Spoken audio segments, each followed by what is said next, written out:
మీరు నేను ఉండాలి. దేవునికి స్తోత్రం చెల్లించండి. ప్రభు యొక్క రాకడ చాలా సమీపంగా ఉందండి. లోక పరిస్థితులన్నీ కూడా మనం చూస్తూ ఉన్నప్పుడు రేపో మాపో అన్నట్టుగా కాదు, ఈరోజే అన్నట్టుగా, మరికొన్ని గడియలా అన్నట్టుగా ఆయన తలుపు ప్రక్కనే ఉన్నారు. ఆయన ఏ క్షణమైనా కూడా రావడానికి అవకాశం ఉంది. ఇలాంటి సమయంలో ఇంకా ఎవరైనా గనుక రహస్య పాపములో ఉన్నా, లేక దేవునికి దూరముగా ఉన్నా, ఈ రాత్రి వేళ ప్రభు మనతోనే మాట్లాడుతూ ఉన్నారు. మన హృదయాన్ని కనుక ప్రభుకిస్తే మన హృదయాన్ని ఆయన కడుగుతారు. దేవునికి స్తోత్రం చెల్లించండి. దావీదు భక్తుడు ప్రార్థన చేస్తూ ఉన్నాడు, నాయనా నా హృదయాన్ని కడగండి, నాయనా నా హృదయాన్ని కడగండి, నీ రక్తంతో నన్ను కడుగు నాయనా, శుద్ధ హృదయం నాకు దయచేయండి, శుద్ధ హృదయాన్ని నాకు దయచేయండి. పిడికిలంతో ఉంటున్న ఈ హృదయం, పిడికిలంతో అంత ఉంటున్న ఈ హృదయం ఎన్నెన్నో మోసాలు, ఎన్నెన్నో అఘాయిత్యాలు ఎన్నెన్నో ఉంటుంది. ప్రభు అంటున్నారు, నీ హృదయం నాకివ్వు, నేను దానిని శుద్ధినిగా చేస్తాను. తలలు వంచండి, కండ్లు మూసుకుని. మీ రక్త ప్రభావమునా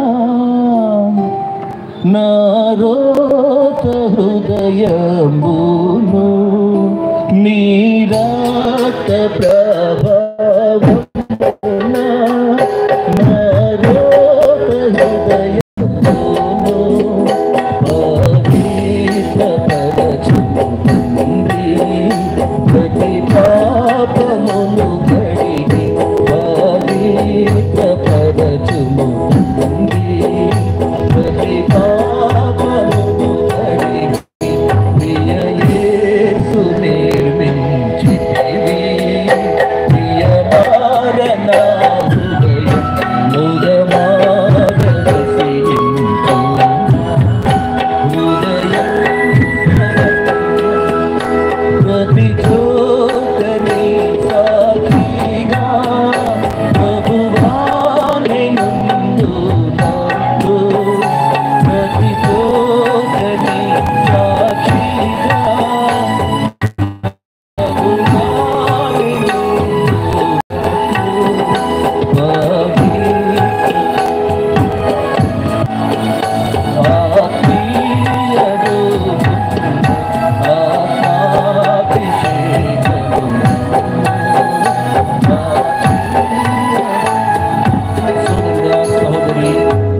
ప్రభువాని ప్రభుత్వం మాట్లాడారు.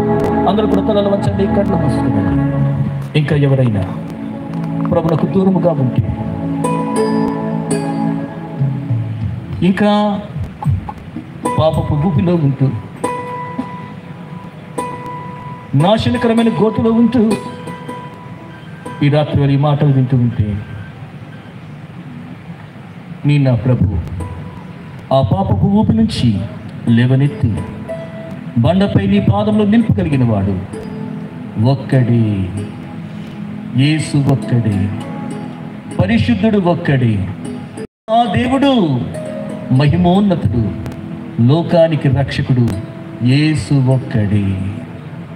అమ్మ బాబు, ఇంకా ఇక్కడ ఉన్నవారు ఎవరైనా సరే, పాస్టర్ గారండి ఈ రాత్రి వేళ ప్రభు నాతో మాట్లాడారు, నా హృదయాన్ని నేను ప్రభువుకి ఇస్తాను అన్నవారు ఎవరైనా ఉంటే దయతో మీ చెయ్యి ఎత్తి చూపించండి, నేను మీ కొరకు ప్రార్థన చేస్తాను.